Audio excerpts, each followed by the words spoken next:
Hi, welcome to my session. I wish I'd known that Photoshop Power Tips for Creatives. My name is Jesus Ramirez. This session is all about the tools and techniques in Photoshop that you can use to create better images. We will work with masking, the Puppet Warp tool, the Sky Replacement tool, Neural Filters, and a whole lot more. I will be using a Windows laptop, and I will call out both the Windows and Mac keyboard shortcuts. In case you're wondering, this is the MSI Creator Z16 Laptop. It's a beautiful, powerful laptop designed for creatives. The Creator Z16 has a beautiful and stylish CNC body and comes in a unique lunar gray color. I highly recommend it if you're looking for a laptop that can handle Photoshop well. But anyway, I have a lot to cover in the next 25 minutes, so let's jump right into the first example.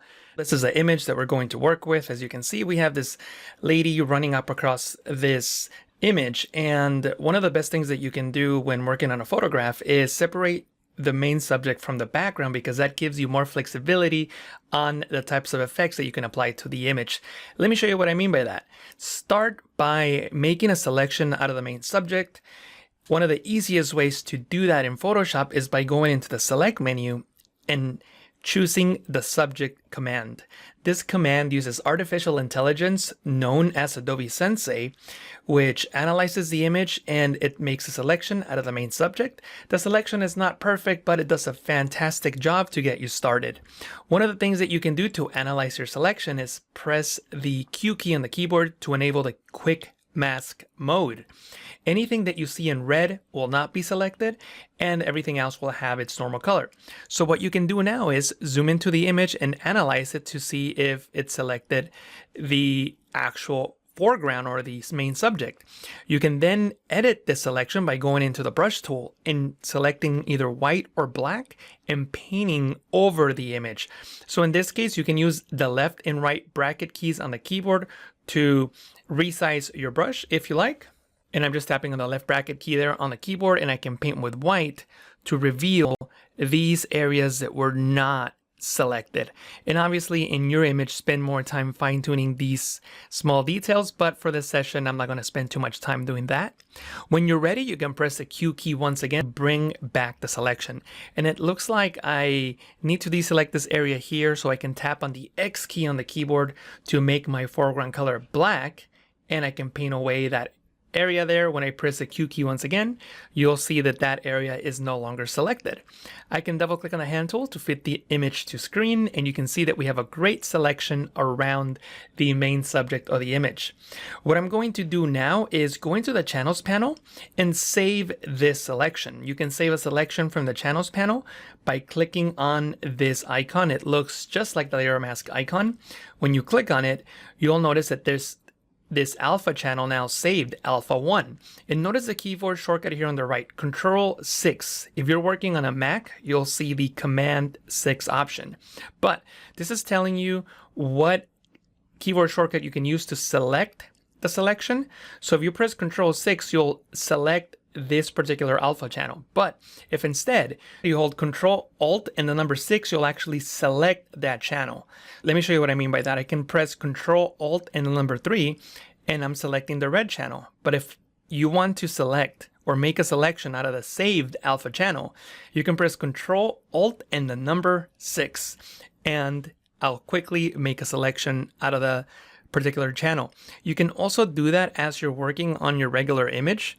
So if you're working on your design, you can always press Control Alt and then that particular number to load it as a selection. I'm going to keep the selection active for now, and I'm going to go into the background layer and drag it into the new layer icon to duplicate the background.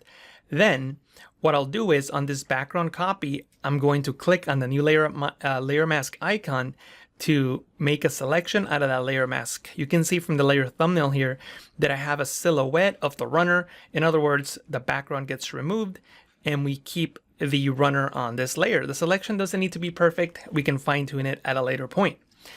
What I'm going to do now is once again bring back that selection by pressing Control Alt and the number 6.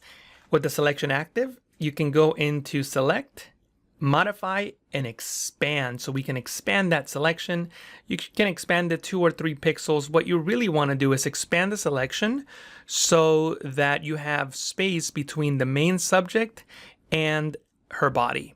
So once you've made that selection and you've expanded the selection, you can go into the background and then go into Edit, Content Aware Fill, and this will bring up this dialog box that will allow you to remove whatever you have selected. Again, you don't need a precise fill. You can fine tune the details as you see fit. When you're done, make sure that you output to a duplicate layer and press OK. And by the way, you can disable a selection by pressing Ctrl D on Windows. That's Command D on the Mac. And you can see that we have a layer with the background and a layer with the runner. And this is exactly what we want. On the layer on top, the one with the runner, you can right click and convert that to a smart object. A smart object is a container that allows you to place one or more layers, and you can apply non-destructive adjustments, distortions, filters, and transformations. You can always come back and make changes to that if you want to. So now that this layer is a smart object, I can go into this really magical tool called the Puppet Warp tool. You can enable that. Default, you should see a mesh. I like to disable the mesh, and I can click over the image like so to create these pins. And now I can transform her body accordingly. So I can place her in a more athletic position if need be. Maybe I want the knee to be a little bit higher, and maybe even rotate the ankle down a little bit. So I clicked to create a pin, and by holding the Alt key on Windows, that's the Option key on the Mac, I can see this circle overlay that I can click and drag and now point her foot down if need be, just to make it seem as if she's running faster. You can click on the check mark to commit the changes when you're done. At this point, you can now select the background layer, and with the Spot Healing Brush tool, make sure that you uncheck Sample All Layers and just heal out anything that doesn't seem right to you, like maybe these areas. And in some cases, the problem will actually be in the runner layer. So you can create a layer mask, and with black and using the brush tool, you can paint away any imperfection like the ones that you see there. And obviously spend a lot of time fine-tuning these small imperfections until you get the results that you want. I'm not going to take too much time to do that in this case because we have a lot to cover and there's a lot more that I want to show you. But another thing that you can do is select the background layer, convert that into a smart object, and you can apply a filter to the background so that it affects the background differently than the foreground. So if you go into Filter, Blur Gallery, you can enable the Path Blur. If you don't see the overlay, it might be hidden, so press Ctrl H on Windows, Command H on the Mac. But once you see this overlay, you can click and drag this arrow to wherever you want the blur to go. In this case, I want the blur to go back, and I can increase the speed, and now it looks like if she's sprinting much, much faster. You can press the OK button when you're done. And again, all these filters are non-destructive, which means you can always come back and make changes. You can make changes by double-clicking on the Smart Filter label, Blur Gallery, and I can come in here and maybe decrease the speed a little bit and press OK. So you're not stuck with the changes that you make. Another reason why you might want to separate the foreground from the background is so you can apply effects to the foreground without affecting the background. So let me show you an example of that. You can always create a new layer, clip it to the layer below by pressing Ctrl Alt and the letter G on the keyboard, Ctrl Alt G on Windows, Command Option G on the Mac. A clipping mask makes it so that the current selected layer only affects the items directly below it and not anything else. And that is represented by this down pointing arrow here. And what you can do now is simply paint with a larger brush and make sure I'll keep the hardness down to 0 so that I have a soft brush. And maybe I can use yellow and paint over this side of her body like so. So we have a yellow highlight coming and hitting her body. This could be the sun. And I can change the blending mode to hard light and just bring down the fill accordingly. So it's a subtle effect. You can see the yellow hitting her body. And if you want to apply a yellow highlight to the background, we can definitely do so. Select the background layer and then create a layer just above that. And with the same yellow, you can paint right in the center, like so. And then press Ctrl T, Command T to transform and scale that out, like so. Change the blending mode to screen. And now you have this yellow highlight on the side and you can transform it accordingly So we have a yellow highlight from the right hitting our model. This effect is very flexible because we use smart objects and we kept everything in different layers, so you have the ability to move things around any way that you want. And one last thing that I want to show you. In Photoshop, you have these things called color lookup tables, LUTs, 3D LUTs. These are generally found in video editing applications, and they're used to apply a color grade, a certain look to film, but Photoshop has had them in there since Photoshop CS6, and you can use them to colorize your images to make them more cohesive when you're creating a composite, like in this case. So what you can do is go into the 3D LUT menu here and select any one of these adjustments. I'm going to select the one called Late Sunset to apply this late sunset effect, but of course I'll reduce the opacity since I think that effect is a bit too strong. So this is before and after. As you can see, it looks fantastic. What I'm going to do now is hold Shift, click on the layer at the bottom to select all the layers in between, and then I'll press Ctrl G on Windows, that's Command G on the Mac, to put everything into a group, and you can see the before and the after. And by the way, if any of these features is slow on your machine, it's probably because you don't have a computer with a powerful processor or powerful video card. The laptop that I'm currently on, the MSI Creator Z16 Laptop, has both. It comes with the latest Intel 11th Gen i9 processor and the NVIDIA RTX 3060 graphics card, allowing Photoshop to run smoothly. But anyway, next I'll show you a fantastic method for replacing skies in both photos and videos. I'm sure that you're going to love this next technique. The way this works is by simply selecting an image. This is the image that I'm going to work with. And all you need to do is go into the Edit menu. And from the Edit menu, select Sky Replacement. This will bring up the Sky Replacement window, which will use artificial intelligence known as Adobe Sensei to analyze the image, find the skies, and place an image over it. Let me show you how this works.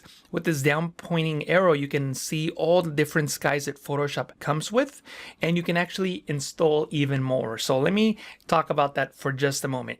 If you click on this gear icon, you can go into the Get More Skies option, and that will bring up this page on Adobe's website, and you can scroll down and you'll see that you will be able to download different packs to install and so that you can use in your installation of Photoshop. So make sure that you go in there and download all these skies. They're free for you to use. And once you install all your skies, you can just go and select the one that you want to use from the drop down, as you can see here. In this case, I'll select this sunset sky that you see here, and you can click and drag and adjust it accordingly. This particular sky has a tree in the background, and that's okay. That's not a big deal. You also have these sliders that allow you to control the mask. You can shift the edge in just to get less of the original sky. And of course, you can reduce the fade of this sky so that the mask is not as sharp. And that's one of the great features about the sky replacement tool in Photoshop, is that the result is Photoshop layers. This is not a single filter that you're applying to an image. You're actually creating Photoshop layers that will create the final look, and you can always come back and make changes and adjust them. You're always working non-destructively, and that is the way that you want to work in Photoshop. I'm not going to spend too much time fine-tuning these sliders. They're pretty self-explanatory. For example, this one controls the temperature, and of course it makes the sky warmer or cooler, and again, just adjust it to whatever works better for your image. And then you can adjust the lighting mode in your image, so you can make something darker by using the multiplied mode, or brighter by using the screen blending mode. The lighting mode will depend on your image, and the color adjustment simply tries to apply a color harmonization to your image. In this case, it won't do too much since we don't have a particular color of the sky. Usually if the sky were purple on a sunset image, then you would apply a lot of purple to the foreground. That's not the case in this image, so we don't have to worry about it. All you need to do is just press OK, and Photoshop will create these layers with the sky replacement. It's a fantastic feature that I highly recommend. The best thing about the sky replacement feature is that you can actually trick Photoshop into thinking that a video layer is an image, and we can actually apply the sky replacement on video. Let me show you how that works. I have this video footage of London, and as you can see, when I hit play on my timeline panel, you can see the water moving, the ship, and the bus going over the bridge. But if I try to do a sky replacement on this, Photoshop will not allow me to do a sky replacement. As you can see here, see that? The sky replacement feature is disabled. So instead, what you can do is trick Photoshop into thinking that this is an image, not a video. And you can do so by selecting the video group, right-clicking and selecting Convert to Smart Object. Again, this is a container that allows you to apply non-destructive effects. And let me expand the timeline just so that I can see this better. And what I can do now is apply the sky replacement feature onto this by going into Edit and Sky Replacement. Notice that it's no longer grayed out. So that means that I can apply this effect to this video. And Photoshop will again analyze the image and will create a layer mask around the sky and apply the sky that I select from this option. So I'm just going to move this down just so that we don't see any of the trees. And I can increase the brightness a little bit and press OK.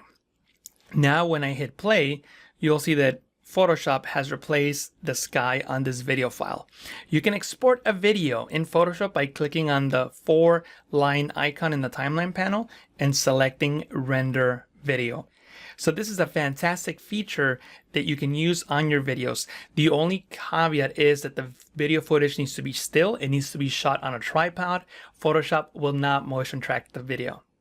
One thing that I should mention is that make sure that you open up the layers here in the video timeline and make sure that all the layers reach the end of the video so that they cover the entire timeline so that the effect is applied to the entire duration of the video, as you see here. Now we have all the layers covering the entire duration and it looks fantastic. As you know, I'm using the MSI Creator Z16 Laptop and it has a great feature that most don't. It comes with a 4K touchscreen 11:16 display, giving you more room to work with, as you can see from this animation. Traditional laptops come with a 16:9 aspect ratio, and by having a display with a larger aspect ratio, you can see more of the workspace when working in Photoshop. This is another reason why I recommend the MSI Creator Z16 Laptop. Next, let me show you how to apply a dual lighting effect to a photo by using gradient maps. To do so, you can start by creating a gradient map from the new adjustment layer icon. A gradient map allows you to map a gradient to the image. Anything on the left will be applied to the dark pixels, and anything on the right will be applied to the bright pixels. That's why we have black on the highlights. Notice here on his forehead that that is in fact a highlight. So what you want to do is enable the gradient editor and make sure that this item on the left is black and the one on the right is a light blue, something like this. Press OK and press OK one more time. To make this seem more like a light that's actually hitting him, change the blending mode to hard light. And you can bring down the opacity if it's too intense. In this case, I'll bring it down to about 90%. Then we need to mask out the areas where the other light is going to hit him. So we wanted the light on the left to be a different color, maybe red. And then we need to mask this out. So with this layer mask selected, you can go into the toolbar, select the brush tool, and with black, you can paint over the areas that will become red. So basically anything hitting him on the right-hand side. Like so. Then you can duplicate the layer by clicking and dragging it into the new layer icon. And then with this layer selected, just click on the invert button in the properties panel to invert the layer mask. Now the only thing selected is what we hid in the previous layer. And now we can go in here and open up the gradient map and change the right swatch, the blue one, into a different color. For example, red. And I can bring down the opacity even further if need be, so that we have a red highlight on the side.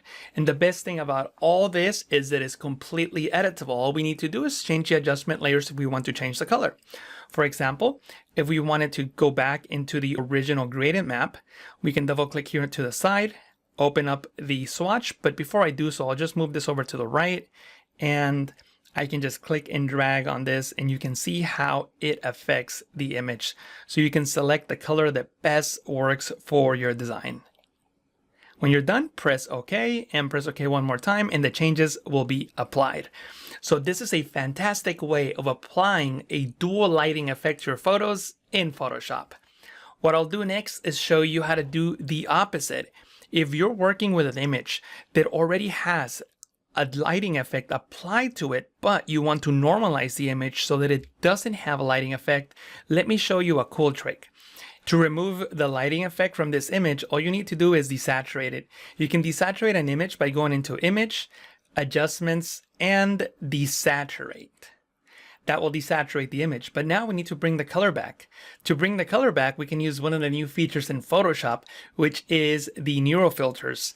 Under Filter, you can select Neural Filter, and from here, you can select the option titled Colorize under the Beta Filters. In Photoshop, we'll use artificial intelligence to colorize the image like you see there. Make sure that you duplicate the layer and press OK. As you can see, we have everything in a brand new layer. At this point, you can now fine-tune the colorization by creating yet another layer and just painting over the image. For example, if you wanted to remove the brown tint from the glasses, you could by selecting the brush tool and with black painting over that area. Let me reduce my brush size a little bit.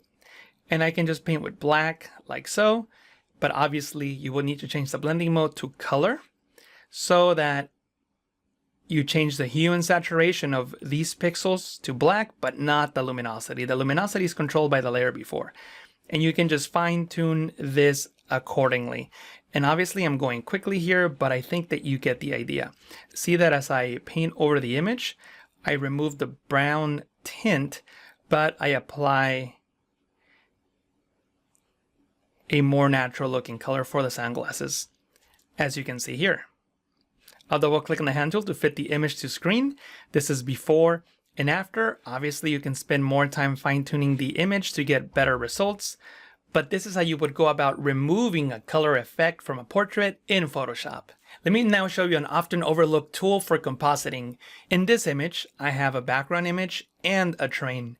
Let's start by removing the background. You can easily do so by going into the Properties panel and clicking on the Remove Background button.